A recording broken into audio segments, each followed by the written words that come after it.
Hello दोस्तों, स्वागत है मेरा यूट्यूब चैनल में। और आज हम लोग डिस्कस करने वाले हैं table number 4 of GSTR 3B।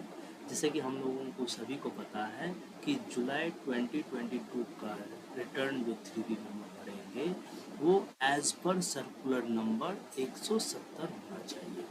जैसे कि इस जीएसटीआर 3B में जो मेजर चेंजेस तो एक दो और भी हैं, लेकिन जो मेन चेंजेस है वो इनपुट टैक्स क्रेडिट से रिलेटेड है। तो ये आप देख पा रहे होंगे स्क्रीन पे जीएसटीआर 3B का न्यू जो टेबल नंबर 4 है अपडेटेड, वो इस तरह का आपको दिखेगा। जैसे कि import of goods, import of service रहेगा, inward supply liable to RCM, ISD और ऑल अदर आईटीसी, ये सभी ऑटो पॉपुलेटेड होगा फिगर। मीन्स मान लीजिए इंपोर्ट ऑफ गुड्स या इंपोर्ट ऑफ सर्विस में तो आरसीएम में होता है, आपको डालना पड़ेगा टेबल नंबर 3.1 में डालेंगे, फिर उसी कॉरस्पॉन्डिंग यहाँ पर फिगर आएगा। माने inward supply level to RCM वो आ जाएगा। आईएसडी का भी अगर रिटर्न फाइल अगर आपको करेगा तो वो भी ऑटो पॉपुलेट होगा, नहीं तो आप यहाँ पर भी डाल सकते हैं। मेजर जो चेंजेज है वो ऑल अदर आईटीसी से रिलेटेड है, तो उसी पे हम लोग डिस्कस करेंगे। मैं आपको एक्सेल पे विथ एग्जाम्पल बता रहा हूँ कि टेबल नंबर 4 हम लोग को कैसे भरना चाहिए। जब नीचे आएंगे तो इस टेबल देखिए, टेबल नंबर 4B में रिवर्सल का ऑप्शन आ गया है, जो कि ये 1 में टेम्प्रोरी रिवर्सल, परमानेंट रिवर्सल होता है। अदर बोल के जो है टेम्प्रोरी रिवर्सल का डिटेल इसमें आता है। उसके बाद ये देखिए टेबल नंबर 4D में आता है कि टोटल आईटीसी कितना है। उसके टेबल नंबर 4D, जिसमें कि हम लोगों को यह डिस्क्लोज करना पड़ेगा रिक्लेम ऑफ जो भी IT input tax credit of last month का है, उसका क्रेडिट अगर हम लोग इस मंथ में लेते हैं तो वो रिक्लेम कितना कर रहे हैं उससे रिलेटेड आपको यहाँ पे डिस्क्लोज करना पड़ेगा। फिर टेबल नंबर 4D जो इनएलिजिबल आईटीसी है वो यहाँ पे डालना पड़ेगा। तो आइए हम लोग एक्सेल में डिस्कस करते हैं कि किस तरह से आप जुलाई मंथ का जीएसटीआर 3B में कौन सा फिगर कहाँ पे लेंगे with example. Table number 4 of GSTR 3B, इसको मैं और थोड़ा सा सिंप्लीफाई कर दिया हूँ आप लोगों के अंडरस्टैंडिंग के लिए। जैसे कि इसमें देखेंगे table number 4 of GSTR 3B में हम लोगों को table number 4A of GSTR 3B, जैसे इंपोर्ट ऑफ गुड्स, जैसे कि फॉर एग्जांपल हम अपने एग्जांपल में 15 रुपये लिए हैं। इंपोर्ट ऑफ सर्विस मान लीजिए कि 5 रुपये आईटीसी है उस पर। Inward supply liable to RCM, अच्छा inward supply liable to RCM जो एलिजिबल है उसके लिए टेबल नंबर 3.1 में टोटल आउटवर्ड लाइबिलिटी से रिलेटेड जो भी आपका आरसीएम आता है वो डाल दीजिए। उसके बाद जो भी उसमें एलिजिबल इनपुट टैक्स क्रेडिट है वो टेबल नंबर 4 में आएगा, लेकिन जो इनएलिजिबल आईटीसी है वो भी टेबल नंबर 4 में आएगा, 4A3 में आएगा, और उसका रिवर्सल जो है टेबल नंबर 4B1 में होगा। तो ये ध्यान रखिएगा। आरसीएम से रिलेटेड जो भी मेरा मान लीजिए रेंट कैब है उस पर अगर मुझे कुछ आरसीएम में पेमेंट करना पड़ता है तो सबसे पहले टेबल नंबर 3.1 में आउटवर्ड लायबिलिटी आप डिस्चार्ज करेंगे। उससे रिलेटेड जो इनपुट टैक्स क्रेडिट है table number table number 4A3 में आएगा। उससे रिलेटेड जो रिवर्सल आपको करना है वो टेबल नंबर 4B1 में आएगा।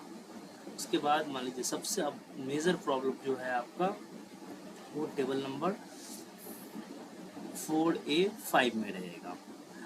तो देखिए इसमें भी मैंने एग्जांपल के थ्रू लिया है। मान लीजिए कि प्रीवियस मंथ का कुछ क्रेडिट था जो कि प्रीवियस मंथों के 2A में दिख रहा था, बट हम क्रेडिट नहीं ले पाए। क्यों नहीं ले पाए? क्योंकि मैं उसके लिए एलिजिबल नहीं था, मुझे इनवॉइस का कॉपी नहीं मिला होगा, या मैं सर्विस या गुड्स रिसीव नहीं कर पाया होगा, इसीलिए मैं लास्ट मंथ में एलिजिबल नहीं था, इसलिए मैंने क्रेडिट नहीं लिया था। तो वैसा क्रेडिट मान लीजिए कि 20 रुपीज़ है। Out of operated for the current month जो भी है आपका एलिजिबल आईटीसी मान लीजिए वो 100 रुपया है, और 10 रुपये आपका इनएलिजिबल आईटीसी है जो कि आपका 2B में ऑटो पॉपुलेटेड हो रहा है फॉर दिस वन। तो टोटल क्रेडिट देखेंगे एलिजिबल इनएलिजिबल वो आपका 160 रुपये हो जाएगा।